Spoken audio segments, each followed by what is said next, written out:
Yeah.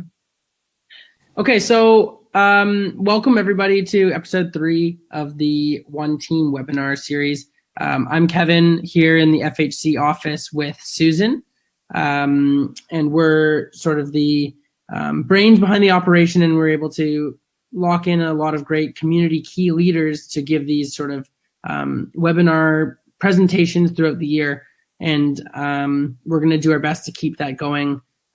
So hopefully this becomes a regular thing moving forward. And this is our third one. Before we had talked to a couple of coaches. So today we have Paula Parks, who we're so happy to have on board. And we're going to let Paula take the reins here. She's got a presentation, and then we'll have a question and answer period.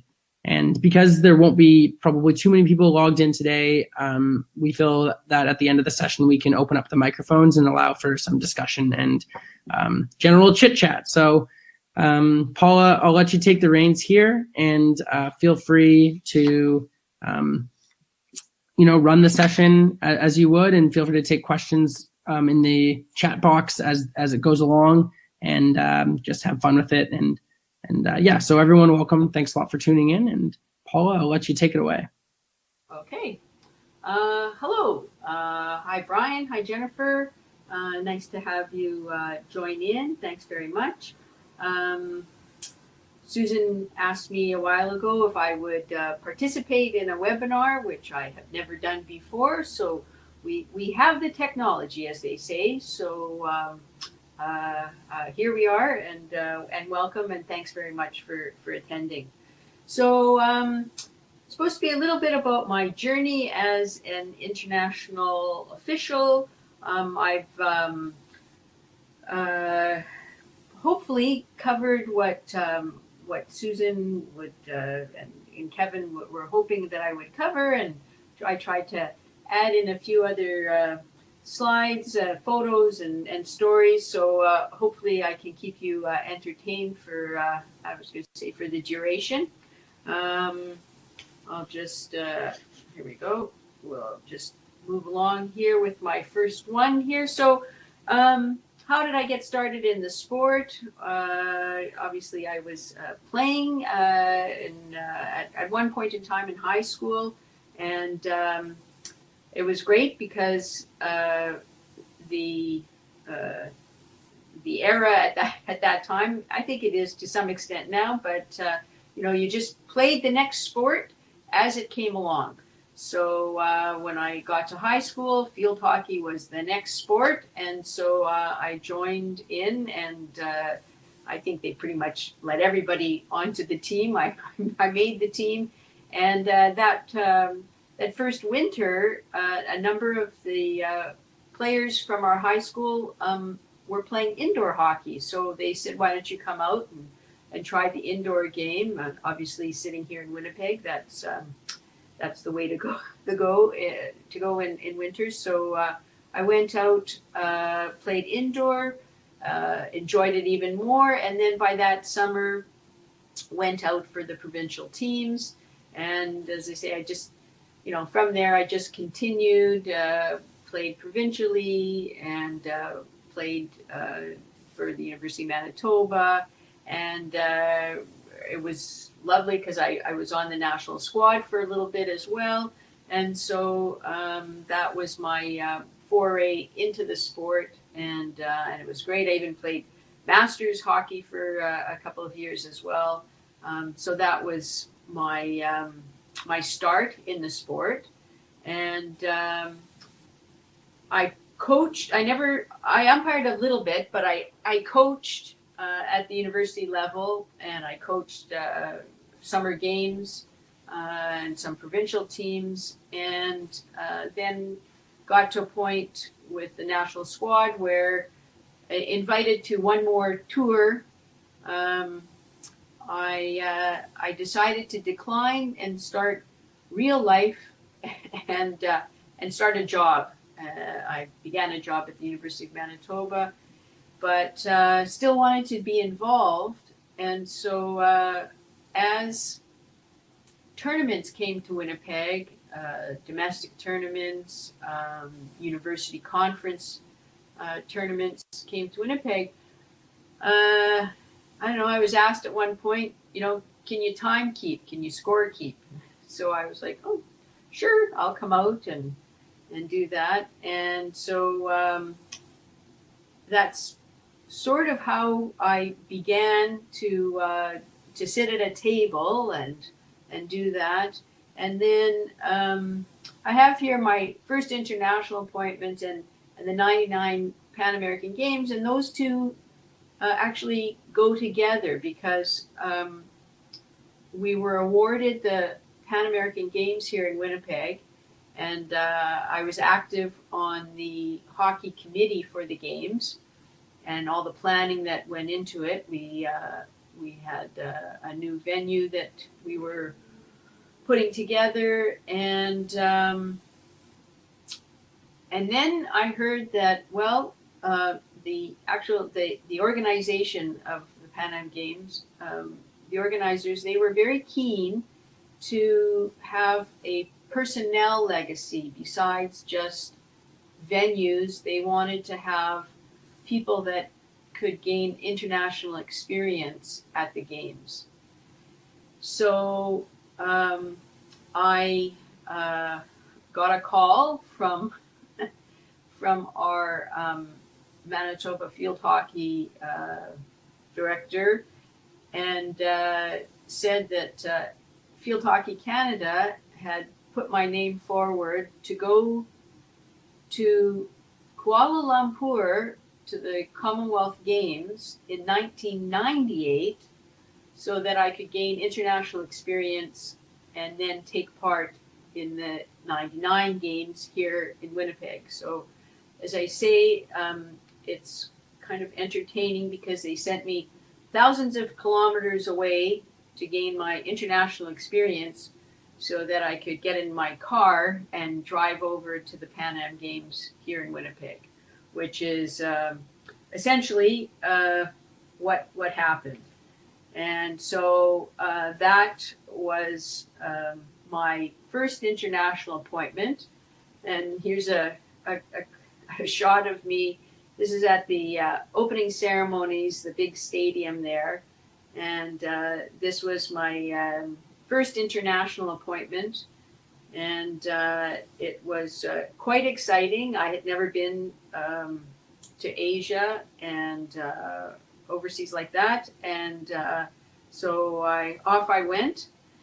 And it was quite exciting. Very unique place. I don't know how many people of you have been there, but it's really quite a unique spot, and really had an amazing time.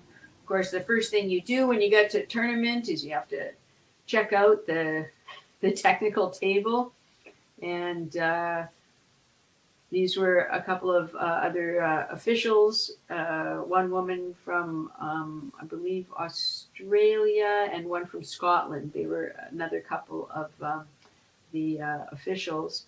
And these shots remind me of how amazingly warm it was to work at these games. As you can see, you're in the elements. You're undercover, but you're in the elements. And at that point in time, we didn't have the TMS system. So you're with stopwatch and pen and paper. And I can really think back to how amazingly hot Malaysia was at this time. This was a tournament in September. And I just remember sitting at the table doing nothing more than holding a watch and holding a pen and drinking 2 liters of water just because it was so amazingly warm. So that was the first technical table. And at my first international match of the games, I worked with Sheila Brown from South Africa, and Brian might, I was going to say, know Sheila. And we had a terrific group of officials.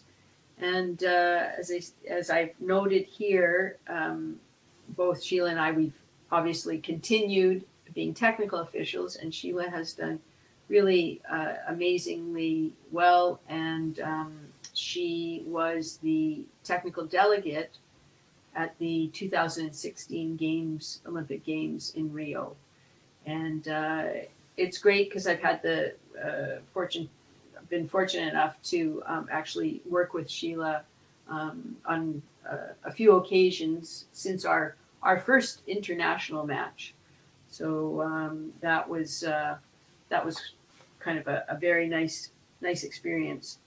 Um, and then what I've done here is I've just listed a few of I've listed the past appointments, and I won't go into great detail on each and every one, but I just wanted to indicate a few highlights here and there of some of these appointments, and it's been really lovely. I try to tell non-hockey friends that you can't apply for any of these. For these appointments, you're lucky for myself after the Commonwealth Games and after the Pan Am Games here in Winnipeg. Your name goes on a list, and a committee sits somewhere, and as the various events roll on the calendar, roll up on the calendar, they decide, well, we'll send so and so over here, or we'll send so and so over there. So about every year to year and a half to 2 years, I was fortunate enough since 1998 to get appointments to various competitions and to various places.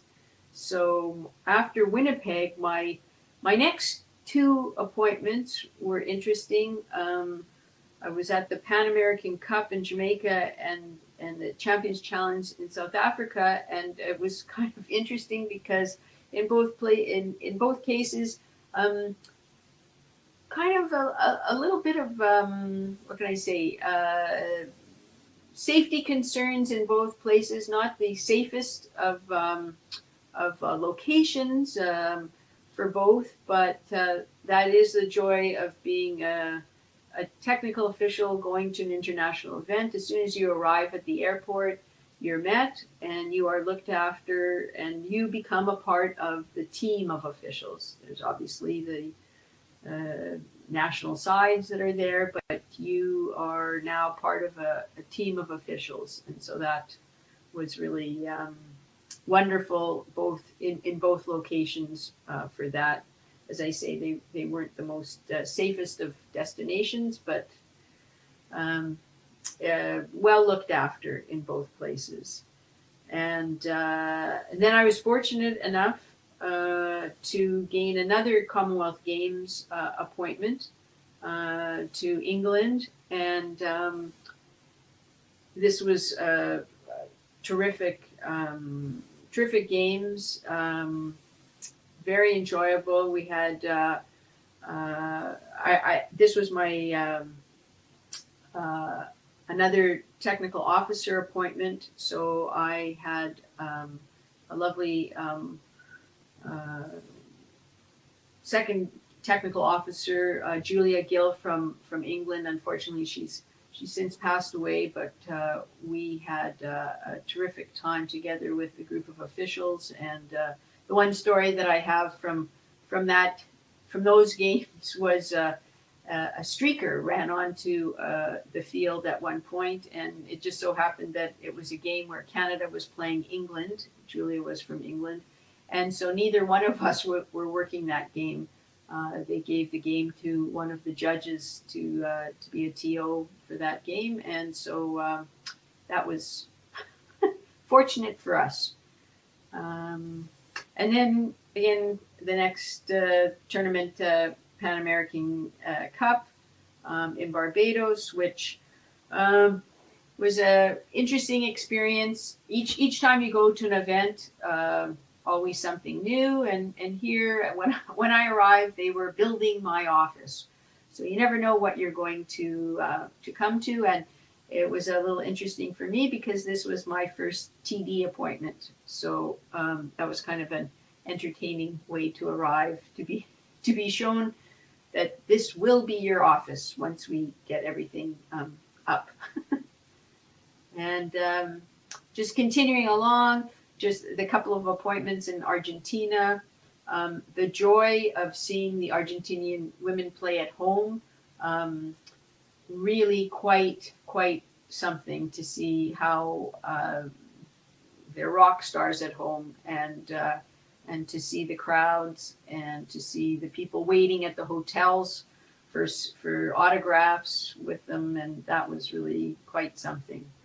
Um, Commonwealth Games in Melbourne, again, a really wonderful experience to go all that way over to Australia. Really terrific, and again, the Commonwealth Games. We're fortunate here in Canada. We are part of the Commonwealth, so we have the opportunity for the Commonwealth Games, and of course, we're part of the Pan Am Hockey Federation. So to have both those international federations that you can take part in is really great for us here. And then a few more appointments, as I say, about every year and a half to 2 years, another appointment. Rio de Janeiro in 2010, that was very exciting. There was a horrendous rainstorm. Again, I was TD for that one. There was a horrendous rainstorm. I equate it with one of our snowstorms, and we had to cancel and the day of matches and make up for it on a rest day. And the field was totally flooded when we came the next morning, and so we overturned benches and pushed water and pushed water and pushed water off the field so that we could begin the matches. And it was quite a concern because there was no lights at the stadium, so we had to make sure to get all of the games in. My one and only indoor international appointment was for the World Indoor Cup in 2011, and that was very entertaining in that I don't think I've ever been, for anybody that has done an indoor tournament, I don't think I've ever been as busy as I was for that event. Really, games start at 8 o'clock and can go till 9 or 10 at night. And it was in a large convention center. The noise level was unbelievable because the noise never escaped the setting. So that was really quite something. And I was fortunate to get an Olympic qualifier, and that was a very nice event to be there, to see who was gaining entry into the Olympics. And as you can see, my biggest highlight was actually going to the Olympic Games in 2012. A unbelievable experience, surreal, really, and was quite thrilled with that. And the joy of that was, as you can see, the various titles to the competitions.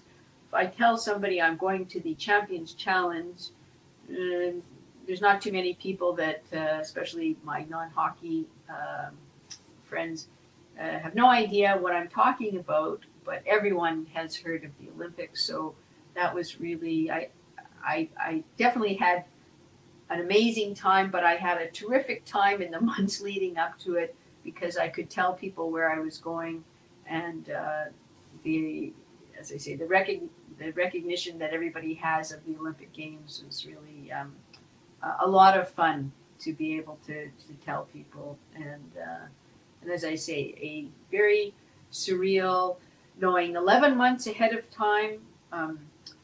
You're there 4 days ahead, you're getting your uniforms, you're getting through all of the meetings and whatnot, and then when you eventually sit at the table at the stadium, you still can't believe you're sitting at the Olympic Games. So that was really quite something. Um, yeah, and then as I say, in the last few years, I've been fortunate to get to some of these other places, and it was a very nice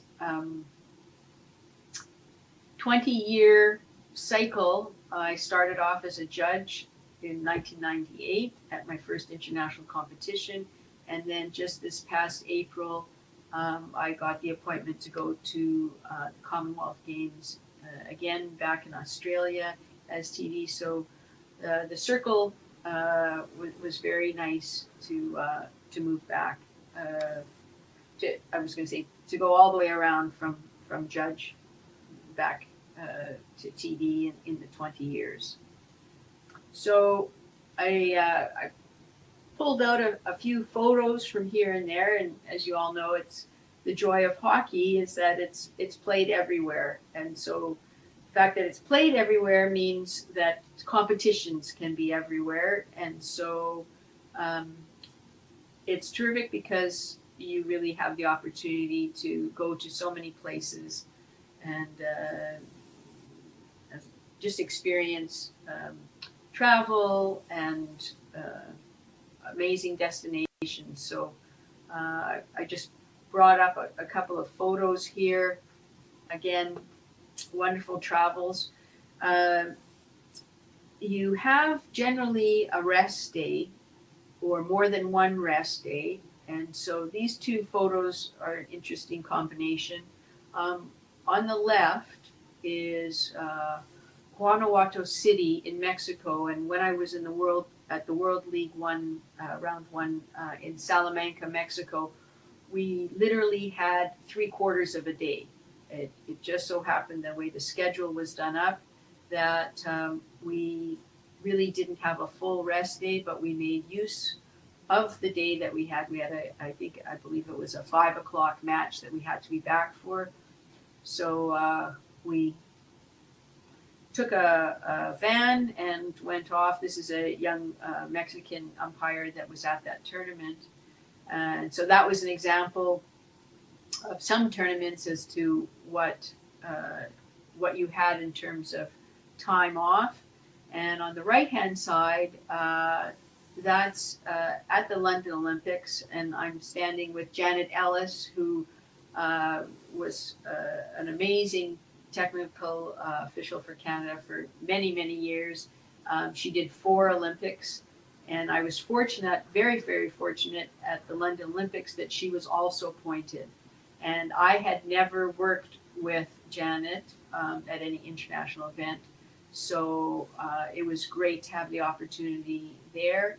And in that instance, we had a terrific schedule because every other day was ours to take off because they had all of the men's matches occurring on one day, all of the women's matches occurring the following day, and the cycle repeated for 2 weeks. So that was a terrific time in London to be able to be at the venue one day and then have, London to tour around the next day. They don't all work like that, but that happened to be a great way to see things. And of course, all kinds of weather. The photo on the left is the Indoor World Cup. Again, the rainy, cold weather didn't matter too much because obviously it was an indoor event, so that was okay. And on the right-hand side was South Africa, and we went to a game reserve and with all the officials and umpires, and we were caged up in what you see there and drove around to see all the animals out and about. But that was obviously, you can see, warm and lovely weather. And then again, the joy of being able to travel to all kinds of different places. Obviously, that's Antwerp, Belgium. I'm standing in Mendoza with the Andes behind me. That's the other picture with the mountain range behind me. And then having fun in Scotland with a pipe band that came to play on the last day, and they allowed me. I didn't join in, but they did allow me the photograph. So that was very nice, very entertaining. And then, of course, you have all of the people that you meet along the way. And as I explain to people, every time you do a tournament, you meet a circle of people. With each event, you have one circle, and then if you're fortunate enough to get to another event, maybe somebody from an earlier circle is there as well. And so I have to say that being really fortunate enough to have done this for the length of time that I have, now when I go to an event, I always know someone.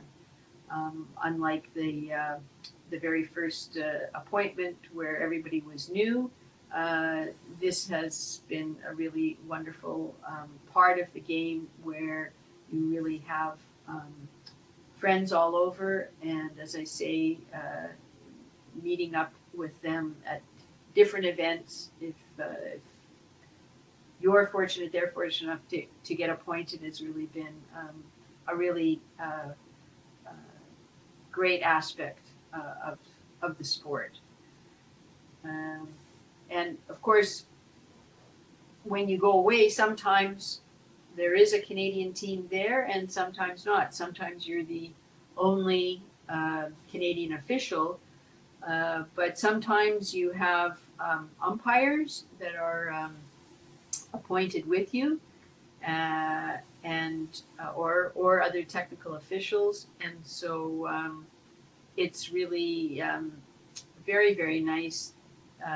The upper left photo there, I was very fortunate for my first international tournament to be there with two Canadian umpires, Anne Van Dyke and Janice McClintock, and that was really very helpful for a newbie like myself, and so I was very happy to have their company at my first international event. And in some of the other photos, there's uh, Lilia Sacra and Tyler Klenk at the Commonwealth Games in the upper right. Wendy Stewart is at the bottom there with Janet and myself.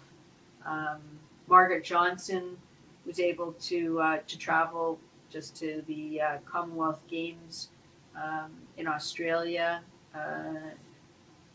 just in April, and that was great. And there were other people along the way. Keely Dunn, um, uh, Megan Robertson, Megan McClellan, Chris Wilson, several others that were. It was great to be able to go to an international event. Uh, Canada's big, and we don't always see people all the time here, so it's always funny to run into people elsewhere.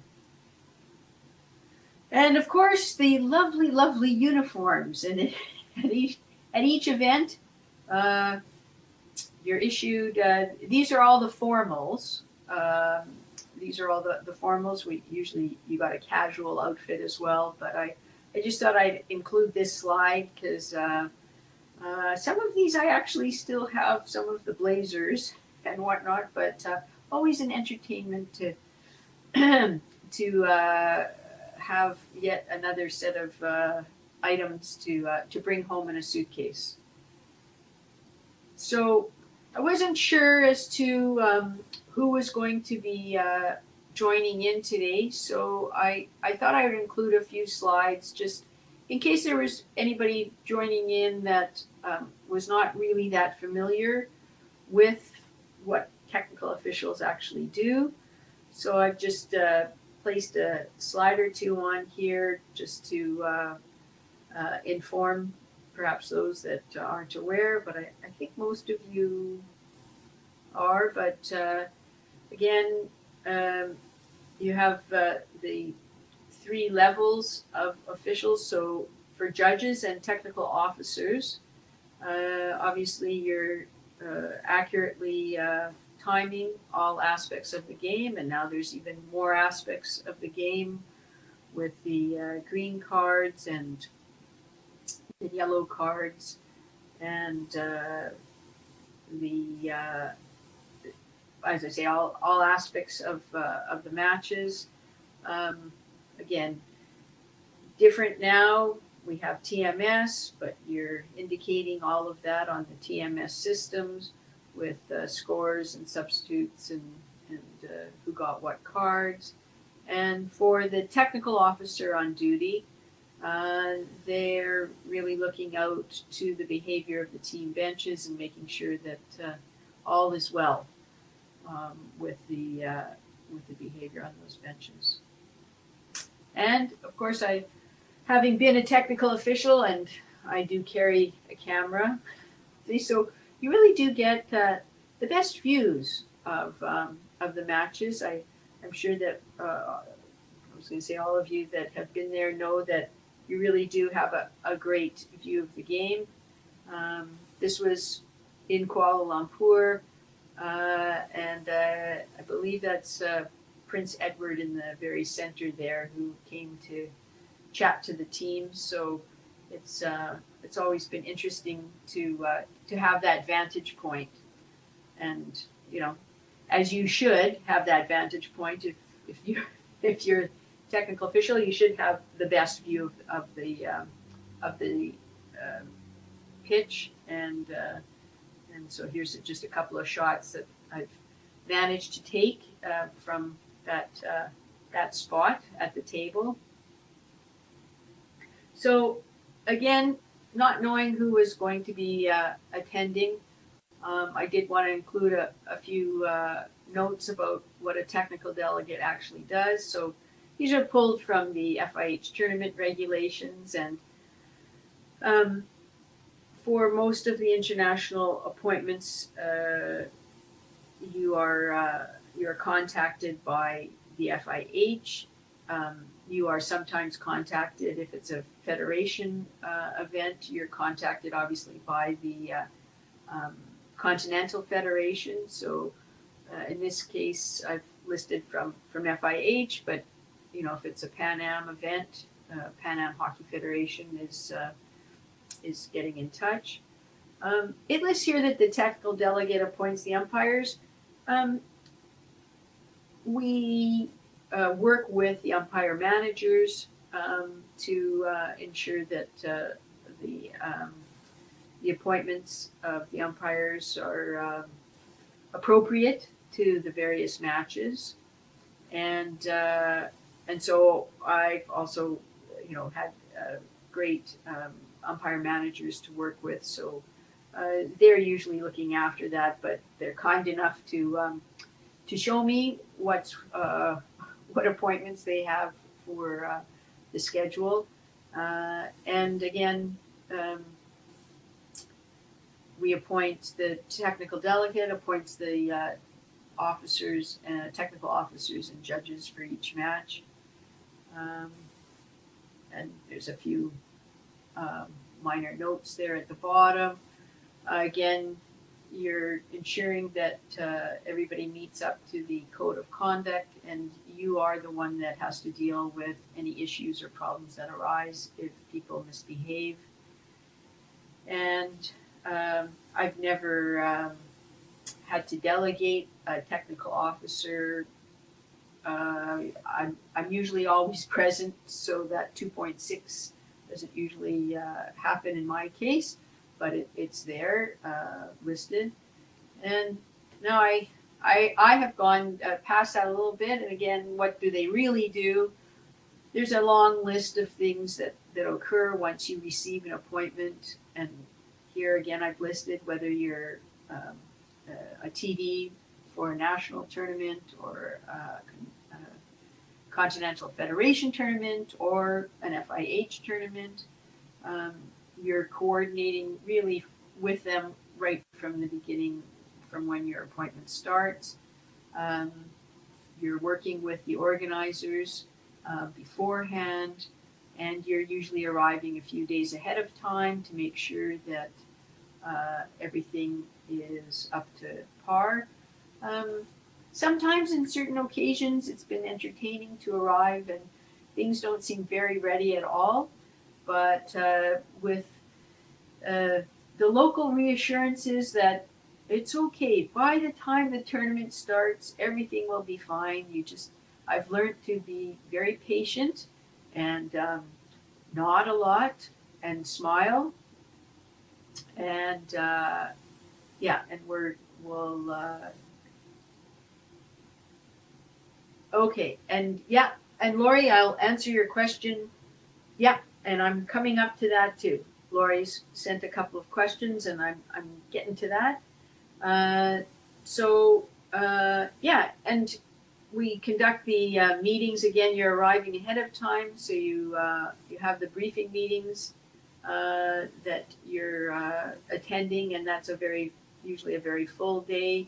As I mentioned earlier, you're working with the umpire managers, you're appointing the officials, you deal with the concerns and all kinds of concerns, whether it's the venue or accommodation or the competition itself. Anybody can come to you because you're supposed to be the one in charge. You're ruling on disciplinary actions, and you're towards the end of the event, you're assessing um, the technical officials, and you're filing feedback forms on them. You're doing the same for the umpire managers, and you're doing an overall assessment of the event and filing that as a TD report.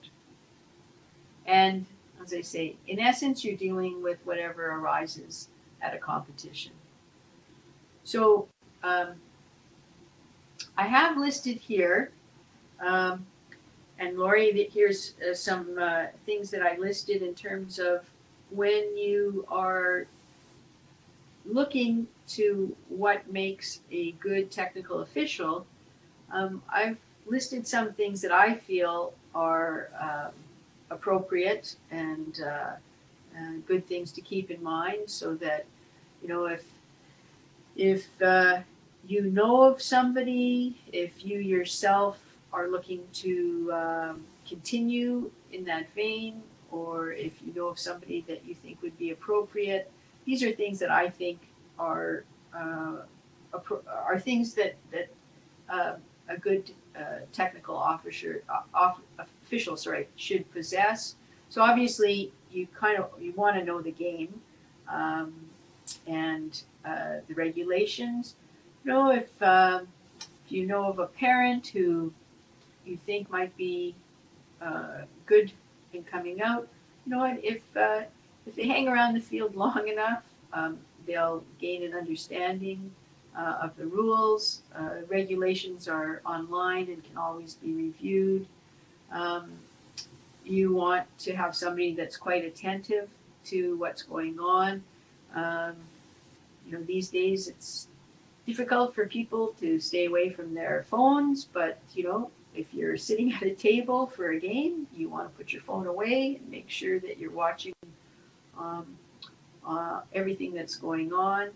Obviously, you want somebody that can be accurate with whether it's their timing, whether it's seeing who scored, who's off the field, who's on the field. You want people to have an accuracy in terms of following the match.